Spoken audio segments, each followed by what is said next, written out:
All right, sparks don't usually fly during House Oversight Committee hearings, but Texas Congressman Louis Gohmert struck a nerve, obviously, when he referenced pending contempt charges against Attorney General Eric Holder. Watch. You don't want to go there, okay? I don't want to go there. We can't get the information to get to the bottom of that, so I don't need lectures from you about contempt. And I don't need lectures from you either.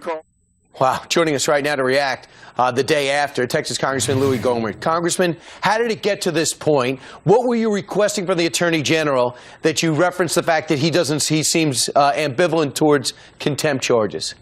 Well, back in the very late 2008, under the Bush administration, it was the largest terrorist financing trial in American history, and there were findings of guilt for funding terrorism, and there were documents, thousands and thousands of documents, transcripts of taped conversations, and we can't get those documents. And the thing I keep trying to bring up with the Attorney General is, look, you guys provided this to the terrorists. They're convicted terrorists.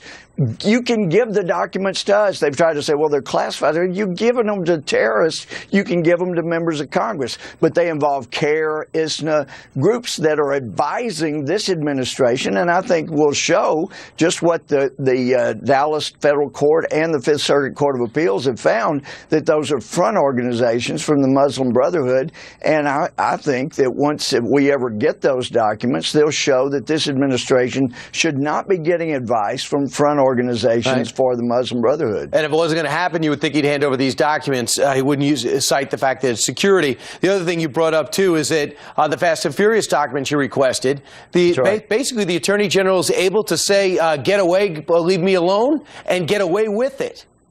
Well, so far, because the Senate is protecting them. Otherwise, we just start defunding the areas of the Justice Department that are not providing the documents that they should provide. We don't affect law enforcement, but this is what Congress is supposed to do in order to have proper oversight. But he was found in contempt by the entire House of Representatives. He would have been brought to responsibility for it, except that once Congress finds someone in contempt, then it goes to the U.S. Attorney for the District of Columbia, who works for Eric Holder, and surprisingly, shock, he hasn't done anything But if yet. the Senate goes Republican, it might be a different story.